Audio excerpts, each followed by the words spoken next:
ફરસાણની ગુંદી બને ને એવી જ ગુંદી બને. આ ફરસાણે કેમાં મશીન હોય, આપણી પાસે મશીન ન હોય. આપણે આ ઘરે પાડી લઈએ, આ જાણે પાડી લઈએ. આપણે આ હલાવવાનું નહીં, એમને મૂકી દેવાનું. અને ફરસાણ કરતા સરસ થાય. તમે ઘરે બનાવજો જરૂર.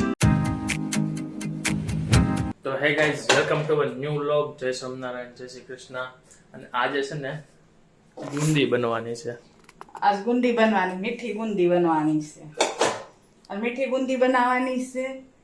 અને આ જો આ રીતે એક તો પેલી લોટ લીધો છે ને, તો હામું એટલું પાણી લેવાનું છે.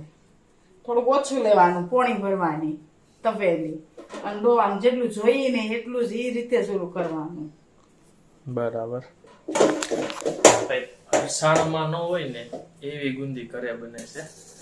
તો તમારે જોઈને તો આખો વિડીયો તમારે છેલ્લે લગી જોવો પડશે. તો વિડીયોમાં છેલ્લે લગી બન્યા રહેજો. ફરસાણમાં બને ને એવી 10 મિનિટમાં બની જાય. એવી 10 મિનિટમાં આમ રેડી થઈ જાય ને એવી. બરાબર.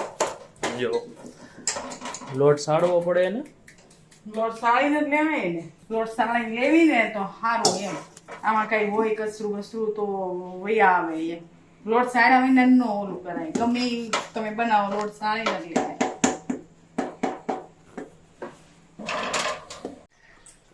અહીંયા બા જો મેં ગુંદી જોવા આવ્યા છે, શીખવા આવ્યા. કાબા તેલ મૂકું છું. તેલ ત્યાં આપણે છે ને લોટ ડોવીને ત્યાં ગરમ થઈ જાય. લોટ ડોવશું. ધીમે ધીમે આપણે જોઈને એ પ્રમાણે પાણી નાખવાનું. અને એ રીતે ડોવાનું. એકારે નહીં નાખી દેવાનું પાણી. ધીમે ધીમે જ નાખવાનું પાણી. નકર પછી તમારે આસો થઈ જાય. મેં અડધી પોણી તપેલી પાણી લીધું છે. કેટલું વધે છે કેટલું જોઈશી ખબર પડે. આ પોણી તપેલી પાણી લીધું હતું, એમાં એટલું જ પાણી વધાર્યું છે. અને એક તપેલી લોટ હતો. અને આવો ઘાટો ખાવો જોઈએ. આવો જામ પડતું જાય ને એમ. અને આવો ચમચે સોટી જાય એવો. આવો તેલ બરાબર નથી થયું, તેલ ફૂલ આવી જાય. તેલ આને ફૂલ આવવા દેવાનું. તેલ ફૂલ આવી જાય ને પછી જ આપણે પાડવાની. ત્યાં સુધી નહીં પાડવાની. હજી તેલ બહુ બરાબર નથી થયું. એટલે છે ને આ જ્યારે પાડવાની છે ગુંદી. ન હોય ને તો આપણે કેમ ફરસાણની ગુંદી બને ને એવી જ ગુંદી બને. આ ફરસાણે કેમાં મશીન હોય, આપણી પાસે મશીન ન હોય. આપણે આ ઘરે પાડી ગઈ, આ જારે પાડી ગઈ આપણે. તો આપણે હલાવવાનો નહીં. ઝારો એમને મૂકી દેવાનો.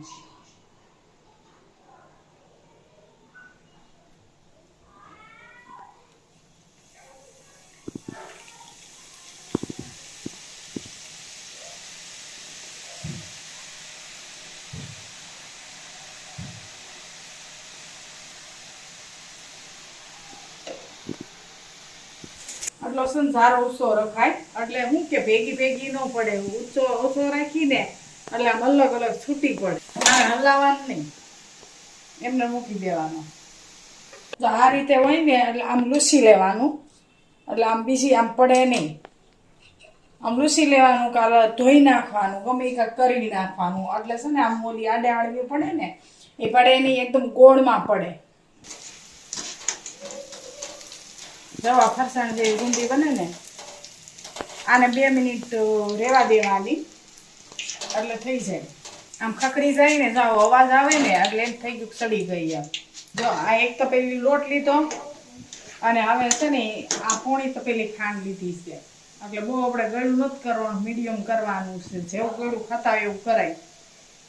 અને એક તપેલી સામું પાણી લેવું. એક તપેલી ખાંડ નાખી પોણી. અને આટલું પાણી, એક પોણું તપેલી આટલું. એક તપેલી તો લોટ છે એ સામે એટલું નાખવાનું. અને સાહણી આપણે ઘાટી આવે ને એવી લેવાની છે. તાર બાર ન થવા દેવાનું. તો આ 2-3 લવિંગ છે. અને 2-3 તજ છે. તજના ટુકડા છે એ આમાં નાખવાના. આ લવિંગ નહીં ખા, આ તજ નહીં ખા.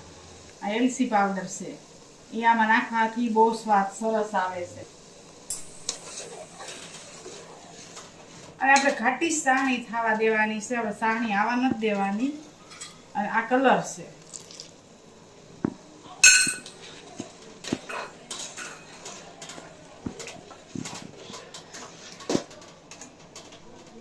આ નાખવાની ગુંદી આમાં.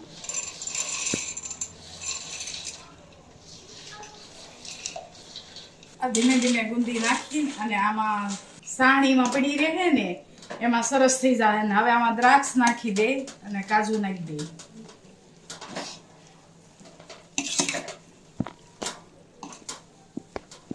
જો આ દ્રાક્ષ નાખું છું. આપણે ફરસાણ કરતા સરસ થાય. ગુંદી ઘરે બનાવો ને તમે. અમારો વિડીયો ને ગમ્યો હોય તો લાઈક કરો, શેર કરો, સબસ્ક્રાઇબ કરો.